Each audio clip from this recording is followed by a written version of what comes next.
Now let's meet our special guest. What a treat, ladies and gentlemen. It's Craig David! Welcome to the show. Thank you.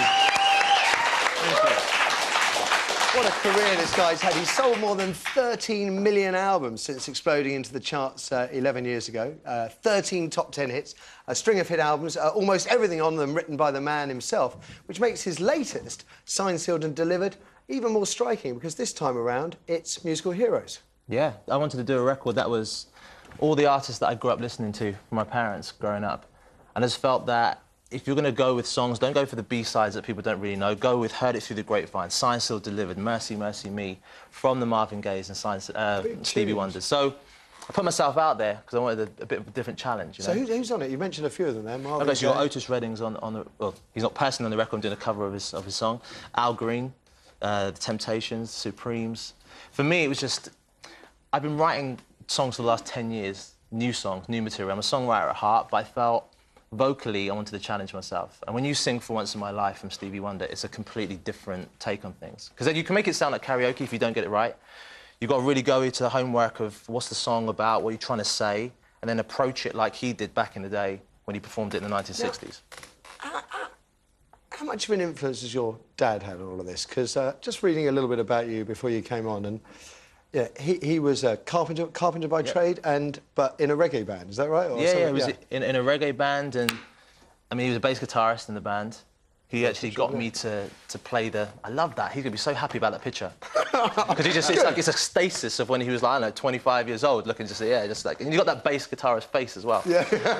No, fine, then yeah, it's like funky kind of thing, like someone's almost let something go and they're sort of like just funk, like they're in that. But to be honest, he got me playing the flamenco Spanish guitar when I was like 12 years old. So musically, he was always driving me towards that. I mean, at the time, I kind of wasn't as into that. I wanted to be writing songs. And I guess it kind of flourished in the way that my career has allowed me to now write songs for the last 10 years. Because, I mean, I'm just guessing, but it must be relatively humble beginnings. Dad, carpenter, mum worked for Superdrug, yeah. I mean, to be honest, working-class family, was in my council flat for, like, 15 years of my life, which I think was the best upbringing because my parents gave me everything that I could ever ask for. When the new Sega Mega Drive came out with Sonic the Hedgehog, I knew my mum couldn't necessarily afford to pay for that, but Christmas time I still got that. So she worked beyond belief to try and, like, look after, make me feel like I was getting everything every other kid was getting. But then at the same time, I was aware of all the crime and it was very streetwise, and I could easily fall into all that. But music was really a saviour for me. It was the one thing I was so passionate that I felt like, you know what, I don't need to really be stealing car stereos. I need to be, like, staying in my bedroom finishing this song. And I think now, sort of, the latter's kind of allowed me to... Let the music do a bit of the talking here, because the second single to be culled from the album is Craig's take on Marvin Gaye's Stop, Look, Listen. Well, stop, look, listen. Craig! Is it true that you were owed 7 days at 15? That was owed... Wrote 7 days. Thank you very much, darling. You're welcome, darling. I'm good at I like that. You threw him with that one. I've also got another question. One that makes sense. Willy Wonka, darling. I want to hear about that as well. Absolutely. Hey? We got 7 days, Willy Wonka, it all kind of it melds into one. No, I wasn't 15 when I wrote that song. Well, you're not? No, I was 16. So, just right, if you get your facts right, get it right. I just don't want to sort of say, well, you were 15, well, I wasn't. And the Willy Wonka thing? And the Willy Wonka thing is that the first album was called Born to Do It. Yeah. And that quote came from the Willy Wonka and the Chocolate Factory. The boy runs into the candy shop and says, how does he do it? And the candy shop, the man says, well, do you ask a bird how it flies? And he says, no. Do you ask a fish how it swims? He says, no. He says, no, sirree, you don't. You do it because they were born to do it. And I was like that for a title of album.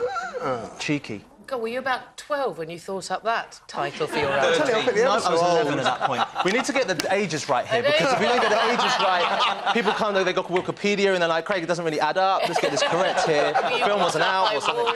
Is it true that you collect trainers?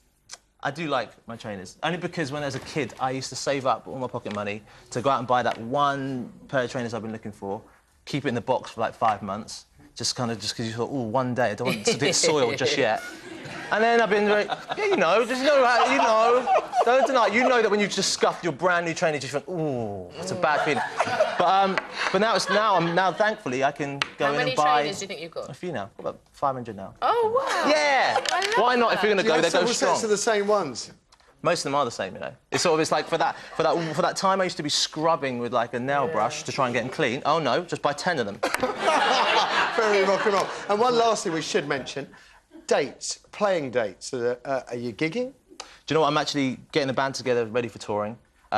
This album's going to be great to go out and tour because, like I said, I've got 10 years' worth of hits of my own, including, like, Heard It Through the Grapevine and Signed, Sealed, Delivered. It's going to be such a sort of a meaty show, which I'm looking forward to. So we haven't announced anything yet, but it'll be after summer. After the summer? Yeah. OK. Lovely to have you here. Thank you. It really Pleasure is. to be here. Likewise, you guys at home, here's what's happening on today's show.